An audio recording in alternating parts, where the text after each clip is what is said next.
Tonight on Nightline, Inside Scientology.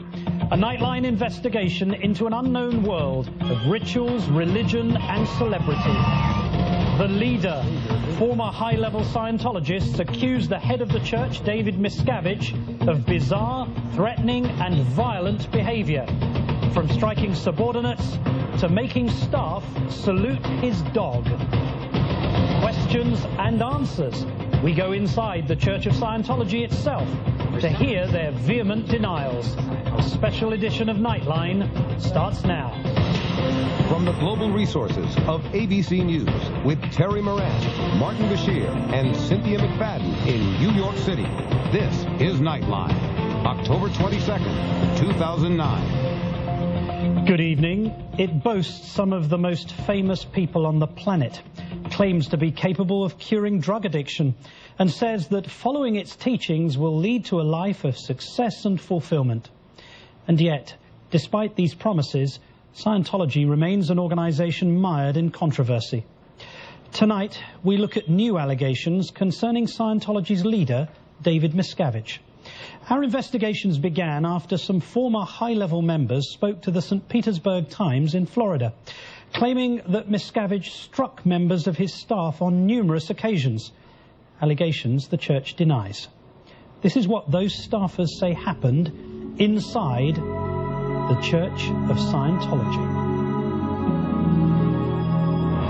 The Church of Scientology. Some call it a manipulative cult. The controversial Church of Scientology. 8 fellow members of the Church of Scientology. Others say it's a well-established religion that helps people reach their potential. A lawyer for the Church of Scientology. All 3 of those Scientologists. Since its inception in the 1950s, the Church of Scientology has rarely been far from controversy. You don't know the history of psychiatry. I do. You are quoting the second half of the interview! And now it's under attack again. Former senior insiders claim the church's current leader, David Miscavige, has created and encouraged a climate of violence within senior staff and was frequently violent himself. He viciously beat him, knocked him to the ground. Marty Rathbun, seen here in a Scientology magazine, was an inspector general, a top lieutenant to David Miscavige, and oversaw the church's legal affairs. And then he knocked him down in his chair. Amy Scobee was a church executive who helped expand its outreach to celebrities. He just walked up and he hit me on the side of the head. Bruce Hines says he was a high-level auditor, a kind of therapeutic counselor. Hi, Wendy. Any messages? And supporting their allegations is Mike Rinder, who for many years was Scientology's main spokesman.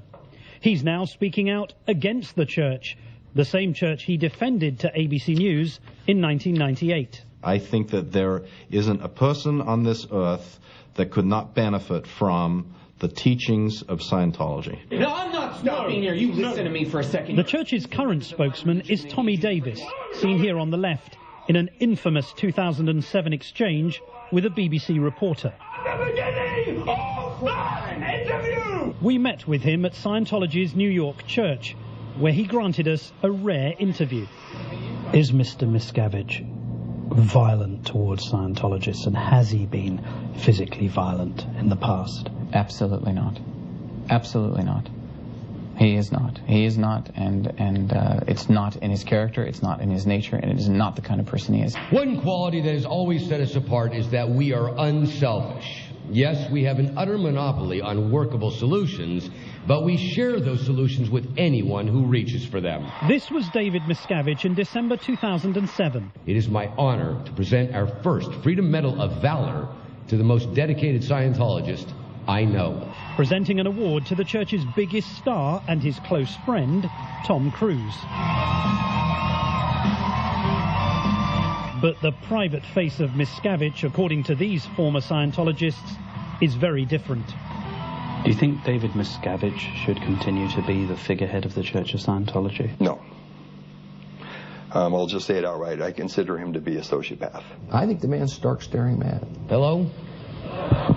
My name is David Miscavige. Energetic and charismatic, David Miscavige quickly moved up the ranks after joining the church and became outright leader after Scientology founder L. Ron Hubbard's death. Approximately 2 weeks ago, He completed all of his researches he had set out to do, which he announced in this 1986 video. L. Ron Hubbard discarded the body he had used in this lifetime for 74 years, 10 months, and 11 days. I was very much involved in litigation that was going on ongoing cases, but also intelligence side of it. Just a few years into his leadership, David Miscavige and Marty Rathbun were battling back against detractors. And after this devastating article in Time magazine, which referred to Scientology as a thriving cult of greed and power, they decided to go on the offensive.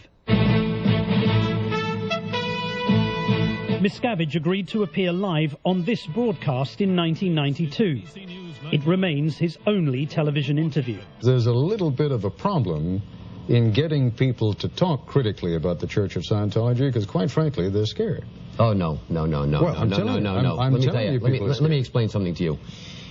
The most disingenuous thing is that you have those people. Now, let's not give the American public the wrong impression. When you got to the studios, the Nightline studios, what was the atmosphere like? It was pretty electric. If you really looked at the big picture of what's happening in Scientology, it isn't really controversial. But these former senior Scientologists say as Miscavige's leadership progressed, he became increasingly eccentric. He got his beagle, and he literally had somebody tailor a blue vest sweater for his beagle dog and made up epaulets, these Sea Org ranks in the Sea Organization, and he had 4 stripes put on, captain, for the dog. And he would bring the dog in. If those guys didn't salute the dog, he would just viciously berate them and invalidate them. Hang on a sec. You're saying that he ordered the most senior ranks in the Church of Scientology to salute his dog? Yes, sir. He comes with his dog with a sweater with commander stripes. And the dog let out a little bark when she saw me. And David Miscavige said, you know, you got something going on, because she is detecting out ethics, and you have something going on. I think what the dog was really saying is, you know, you look like the only halfway sane person. Can you help me out of this outfit?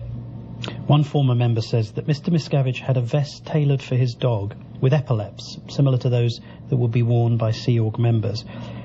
And he would order staffers to salute the dog.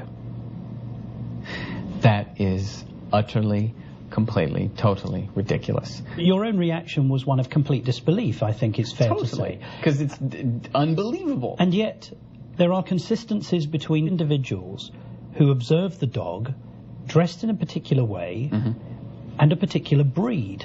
Amy Scobee also confirms that Mr. Miscavige would bring his dog round dressed like a uniformed member, and if the dog barked, she says he would suggest that the individual towards whom the dog barked was behaving badly, had some kind of negative problem. Is that true?